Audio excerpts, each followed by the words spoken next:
চল চল মেরে হাতি ও মেরে সাথী।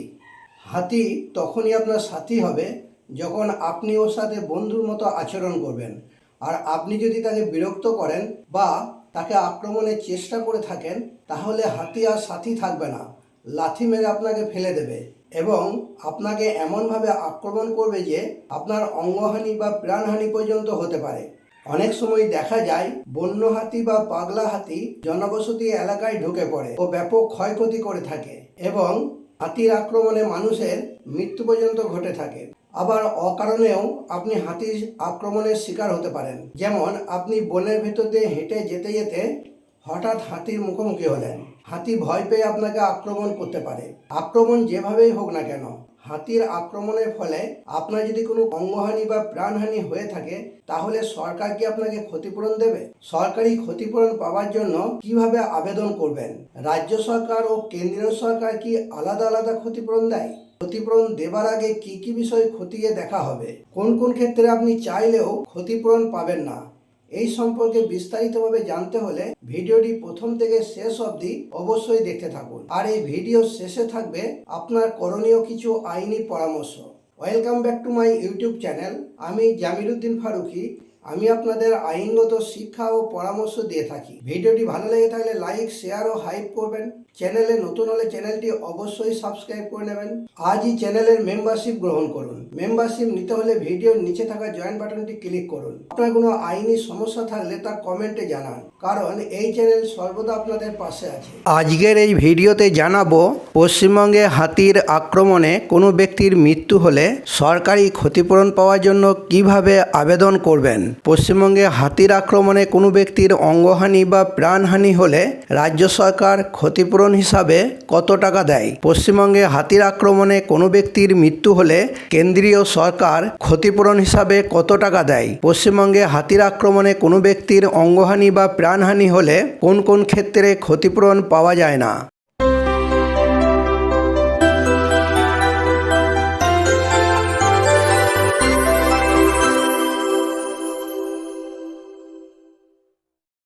পশ্চিমবঙ্গে হাতির আক্রমণে কোনো ব্যক্তির মৃত্যু হলে সরকারি ক্ষতিপূরণ পাওয়ার জন্য কিভাবে আবেদন করবেন? পশ্চিমবঙ্গে হাতির আক্রমণে কোনো ব্যক্তির মৃত্যু হলে সরকারি ক্ষতিপূরণ দাবি করার সম্পূর্ণ প্রক্রিয়াটি হল: 1. তাৎক্ষণিক তথ্য প্রদান ও তদন্ত। দুর্ঘটনা ঘটার সাথে সাথে স্থানীয় ফরেস্ট বিট অফিস অর্থাৎ রেঞ্জ অফিস এবং নিকটবর্তী পুলিশ থানায় খবর দিন। বন দপ্তরের আধিকারিক এবং পুলিশ এসে ঘটনাস্থল পরিদর্শন করবেন এবং একটি প্রাথমিক তদন্ত রিপোর্ট তৈরি করবেন। 2. প্রয়োজনীয় নথিপত্র সংগ্রহ। ক. Postmortem report. এটি অত্যন্ত গুরুত্বপূর্ণ, যা প্রমাণ করে যে মৃত্যুটি হাতির আক্রমণেই হয়েছে। পোস্টমর্টেম রিপোর্ট নিয়ে আমার একটি ভিডিও লিঙ্ক ডেসক্রিপশনে দেওয়া আছে, চাইলে দেখে নিতে পারেন। খ. Death certificate. স্থানীয় পঞ্চায়েত বা পৌরসভা থেকে এটি সংগ্রহ করতে হবে। গ. এফআইআর বা জিডি। সংশ্লিষ্ট থানা থেকে এই কপিটি নিতে হবে। ঘ. ওয়ারিশান সার্টিফিকেট। আবেদনকারী যে মৃতের আসল উত্তরাধিকারী তা প্রমাণ করার জন্য বিডিও বা পঞ্চায়েত প্রধান বা মিউনিসিপ্যালিটি থেকে এই সার্টিফিকেট নিতে হবে। ই. পরিচয়পত্র। আবেদনকারী ও মৃত ব্যক্তি উভয়েরই আধার কার্ড, ভোটার কার্ড বা রেশন কার্ডের জেরক্স। চ. আবেদনকারীর ব্যাংকের বিবরণ। ব্যাংকের পাসবইয়ের প্রথম পাতার জেরক্স বা একটি ক্যান্সেল চেক, যে ব্যাংক অ্যাকাউন্টে সরাসরি টাকা পাঠানো হয়। 3. আবেদনপত্র জমা। নিকটবর্তী রেঞ্জ অফিস থেকে ক্ষতিপূরণের নির্দিষ্ট আবেদনপত্র সংগ্রহ করুন। ফর্মটি সঠিকভাবে পূরণ করে প্রয়োজনীয় নথিপত্র একসঙ্গে জুড়ে সংশ্লিষ্ট রেঞ্জ ফরেস্ট অফিসারের কাছে জমা দিন। 4. যাচাইকরণ ও অনুমোদন। রেঞ্জ অফিসার সমস্ত নথিপত্র এবং স্পট ভেরিফিকেশনের রিপোর্ট খতিয়ে দেখে ফাইলটি ডিভিশনাল ফরেস্ট অফিসার অর্থাৎ ডিএফও এর নিকট পাঠাবেন। ডিএফও ফাইলটি যথাযথ পরীক্ষা করার পর ক্ষতিপূরণের টাকা মঞ্জুর করবেন। 5. ব্যাংক অ্যাকাউন্টে ট্রান্সফার। আবেদন অনুমোদিত হওয়ার পর ক্ষতিপূরণের টাকা সরাসরি পেমেন্টের মাধ্যমে আবেদনকারীর ব্যাংক অ্যাকাউন্টে পাঠিয়ে দেওয়া হয়। পশ্চিমবঙ্গে হাতির আক্রমণে কোনো ব্যক্তির অঙ্গহানি বা প্রাণহানি হলে রাজ্য সরকার ক্ষতিপূরণ হিসাবে কত টাকা দেয়? পশ্চিমবঙ্গ সরকারের বন দপ্তরের নিয়ম অনুযায়ী ক. মৃত্যু বা স্থায়ী প্রতিবন্ধকতা হলে 5 লক্ষ টাকা ক্ষতিপূরণ দেওয়া হয়। খ. গুরুতর আহত হলে 2 লক্ষ টাকা ক্ষতিপূরণ দেওয়া হয়। গ. সামান্য আহত হলে সর্বোচ্চ 25,000 টাকা ক্ষতিপূরণ দেওয়া হয়। ঘ.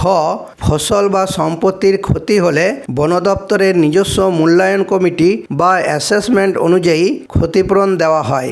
এছাড়াও পশ্চিমবঙ্গ সরকারের ঘোষণা অনুযায়ী মৃতের পরিবারের একজন সদস্যকে হোমগার্ড বা সমমানের পদে একটি সরকারি চাকরি দেওয়া হয়। পশ্চিমবঙ্গে হাতির আক্রমণে কোনো ব্যক্তির মৃত্যু হলে কেন্দ্রীয় সরকার ক্ষতিপূরণ হিসাবে কত টাকা দেয়? কেন্দ্রীয় পরিবেশ, বন ও জলবায়ু পরিবর্তন মন্ত্রকের সংশোধিত সেন্ট্রালি স্পন্সর্ড স্কিম অনুযায়ী 2023 সালের ডিসেম্বর মাসে কেন্দ্রীয় সরকার বন্য পশুর আক্রমণে মৃত্যুর ক্ষতিপূরণের পরিমাণ 5 লক্ষ টাকা থেকে বাড়িয়ে 10 লক্ষ টাকা করেছে। তবে কেন্দ্র এই টাকা সরাসরি ভুক্তভোগীকে দেয় না। কেন্দ্র রাজ্যগুলিকে ফান্ড পাঠায়, কিন্তু এই 10 লক্ষ টাকা দেওয়ার বিষয়টি সংশ্লিষ্ট রাজ্যের নির্দিষ্ট নির্দেশিকা এবং ফান্ডের লভ্যতার উপর নির্ভর করে। পশ্চিমবঙ্গে হাতির আক্রমণে কোনো ব্যক্তির অঙ্গহানি বা প্রাণহানি হলে কোন কোন ক্ষেত্রে ক্ষতিপূরণ পাওয়া যায় না? পশ্চিমবঙ্গে হাতির আক্রমণে কোনো ব্যক্তির অঙ্গহানি বা প্রাণহানি হলে যেসব ক্ষেত্রে ক্ষতিপূরণ পাওয়া যায় না সেগুলি হলো: 1. সংরক্ষিত বনাঞ্চলে বেআইনি প্রবেশ। কোনো ব্যক্তি যদি বন দপ্তরের অনুমতি ছাড়া বেআইনিভাবে বা নিষিদ্ধ সময়ে সংরক্ষিত জঙ্গলে কাঠ কুড়োতে বা মধু সংগ্রহ করতে বা অন্য কোনো উদ্দেশ্যে প্রবেশ করে থাকেন এবং সেখানে হাতির আক্রমণের শিকার হন, তবে তাকে আইনি অপরাধ বলে গণ্য করা হতে পারে। এই ধরনের ক্ষেত্রে আইন অমান্য করে বিপদ ডেকে আনার কারণে বন দপ্তর ক্ষতিপূরণ দিতে অস্বীকার করতে পারে। 2. চোরা শিকার বা বন্যপ্রাণী পাচারের উদ্দেশ্যে জঙ্গলে প্রবেশ। যদি প্রমাণিত হয় যে মৃত ব্যক্তি বা তার সঙ্গীরা চোরা শিকার, বন্যপ্রাণী পাচার বা গাছ কাটার মতো বেআইনি কাজের উদ্দেশ্যে জঙ্গলে প্রবেশ করেছিলেন, তাহলে সেই ধরনের ক্ষেত্রে কোনো আর্থিক সাহায্য বা চাকরি দেওয়া হয় না, উল্টে আইনি ব্যবস্থা নেওয়া হতে পারে। 3.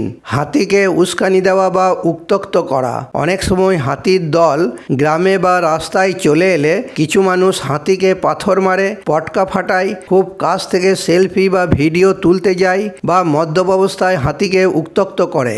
যদি প্রমাণিত হয় ব্যক্তিটি নিজের ভুলের কারণে বা হাতিকে উস্কানি দেওয়ার ফলেই দুর্ঘটনাটি ঘটেছে, তবে ক্ষতিপূরণের দাবি খারিজ হতে পারে। 4. নেশাগ্রস্ত অবস্থায় দুর্ঘটনা। পোস্টমর্টেম রিপোর্টে যদি পাওয়া যায় যে ঘটনার সময় ব্যক্তিটি তীব্র মদ্যপ বা নেশাগ্রস্ত অবস্থায় ছিলেন এবং সেই কারণে তিনি তার নিজের প্রাণ বাঁচাতে পারেননি, তাহলে বন দপ্তর তদন্ত রিপোর্টের উপর ভিত্তি করে ক্ষতিপূরণের আবেদন বাতিল করে দিতে পারে।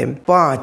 জাল বা ভুয়া নথিপত্র জমা দেওয়া। ঘটনার সত্যতা না থাকা, ভুল তথ্য দিয়ে আবেদন করা বা ভুয়া ময়নাতদন্ত বা ওয়ারিশান সার্টিফিকেট জমা দেওয়ার মতো ঘটনা ঘটে থাকলে ক্ষতিপূরণ তো মিলবেই না, বরং প্রতারণার দায়ে পরিবারের বিরুদ্ধে পুলিশি মামলা হতে পারে। পরামর্শ: 1. মনে রাখবেন, এই সমস্ত সুবিধা পাওয়ার জন্য বন দপ্তরের কর্মী হওয়ার কোনো প্রয়োজন নেই। সাধারণ মানুষ হলেই চলবে। বন দপ্তরের কর্মীদের জন্য আরও অনেক বেশি টাকা ও সুবিধা রয়েছে।